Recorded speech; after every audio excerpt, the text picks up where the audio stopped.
आपका हार्दिक अभिनंदन करते हैं। और हम बताना चाहते हैं कि आप जानते हैं कि लगातार कांग्रेस पार्टी के द्वारा जो समाज में शोषित पीड़ित उपेक्षित लोग हैं, जिनको हिस्सेदारी नहीं मिली है, उनकी बातें प्रखर रूप से उठाई जा रही है। इसी को लेकर के आज यह प्रेस कॉन्फ्रेंस आयोजित की जा रही है।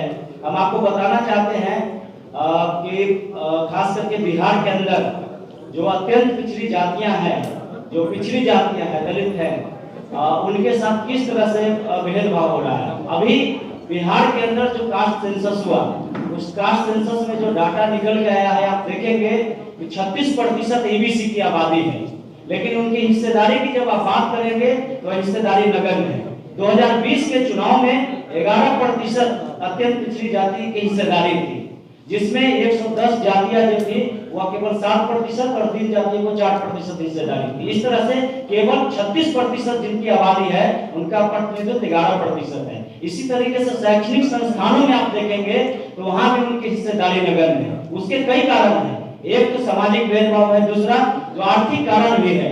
इनके पास में यह जो कम्युनिटी है, दलित अति पिछड़ा, उनके पास में लैंड प्रॉपर्टी नहीं है।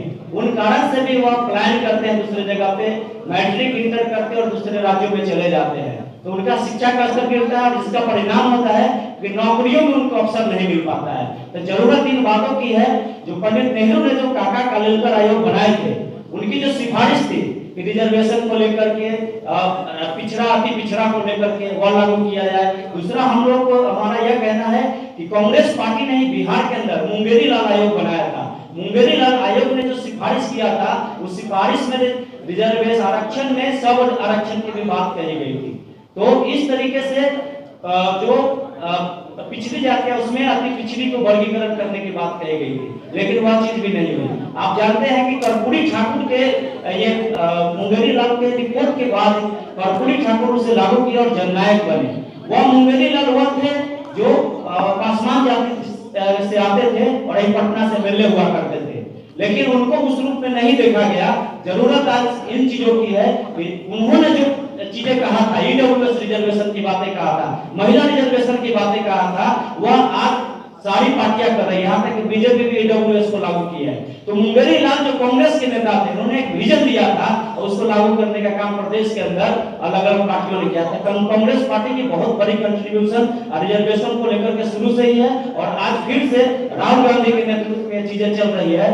तो हम ये जो हमारा कार्यक्रम 15 से शुरू होने जा रहा है, उसमें मुख्य रूप से हमारा ये कहना है कि जो 50% रिजर्वेशन की बैरियर है, उस बैरियर को तोड़ा जाए, क्योंकि जब तक यह नहीं टूटेगा तब तक 100% भागीदारी सुनिश्चित नहीं हो सकती है। यह मांग है हमारी कि 50% जो रिजर्वेशन की बैरियर है उसे तोड़े और इसे सरकार यह करने का करे।